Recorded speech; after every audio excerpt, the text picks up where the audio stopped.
Through the budget of 2023-24, the finance minister has shown the government's inclination towards capex, that is capital expenditure, and intentions to follow fiscal prudence, and also to give a fillip to new IT regime. She has made the slabs more attractive. That in a nutshell speaks of the budget 2023-24.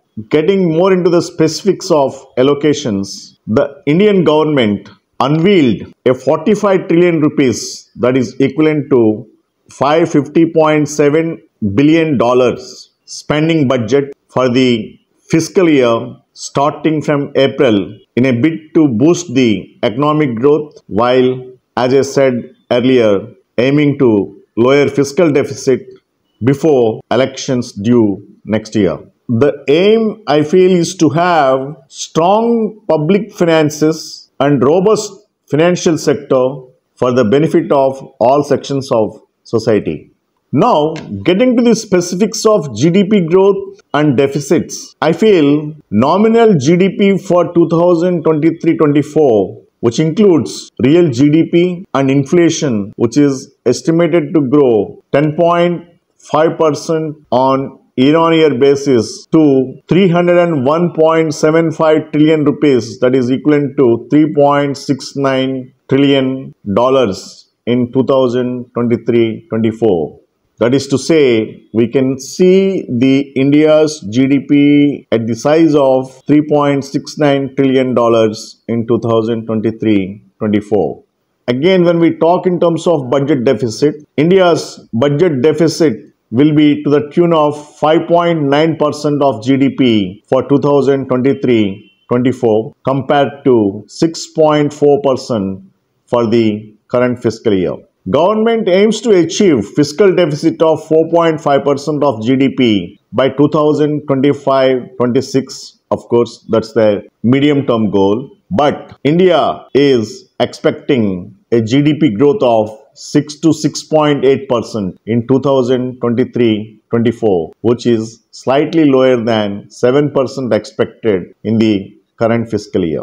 Let us also look at spending. The total federal budget spending target raised 7.5% to 45.03 trillion rupees for 2023-24 versus revised 41.87 trillion rupees for current fiscal year. Spending in real terms, I feel, will rise less than 3%, considering an estimated 5% retail inflation for the next fiscal year. Capital spending, though, seen to rise 33% to 10 trillion rupees for 2023-24, but a majority of it depends on raising the resources through debt. Further, the government wants to increase the capital outlay for railways in 2023-24 to the extent of around 2.4 trillion rupees.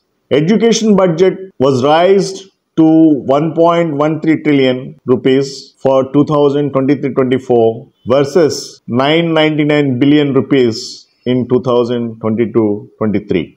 Health budget rise to 889.5 billion rupees for 2023-24 versus 709.4 billion rupees in 2022-23.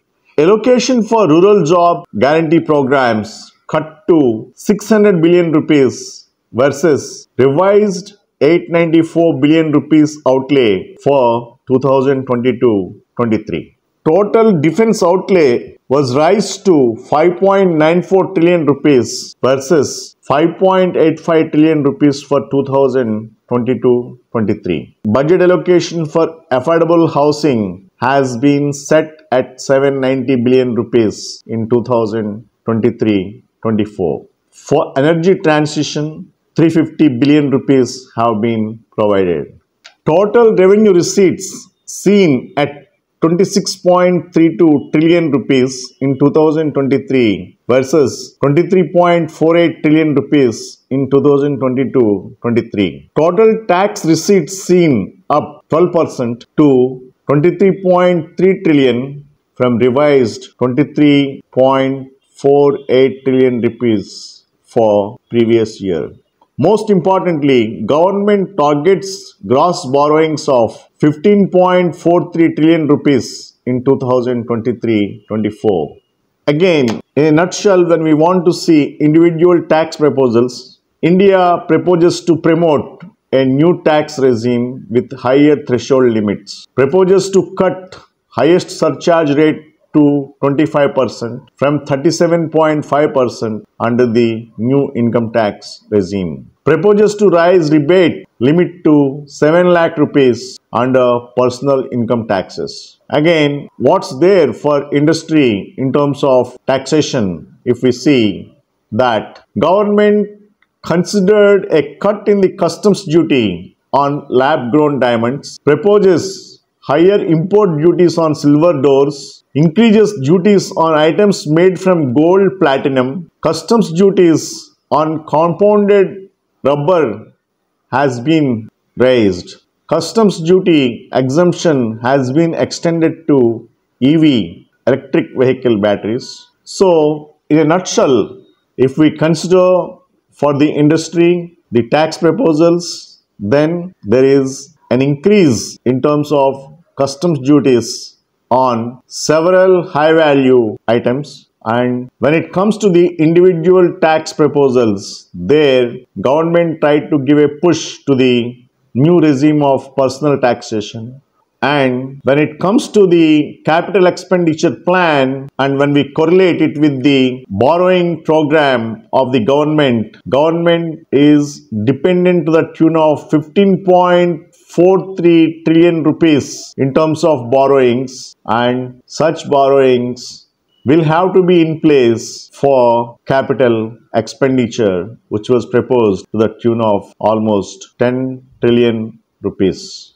So, amid intentions to go for fiscal prudence and expected high fiscal deficit and volatile rupee dollar scenario, and given the world geopolitical tensions, I feel the budget extensively is dependent on the seamless borrowing program of Government of India, and specifically receipts that government is receiving in 2023-24 and where exactly it is spending headwise in 2023-24 is altogether a different topic going to be, which I will be covering in a separate video. Till then, goodbye. Thank you very much.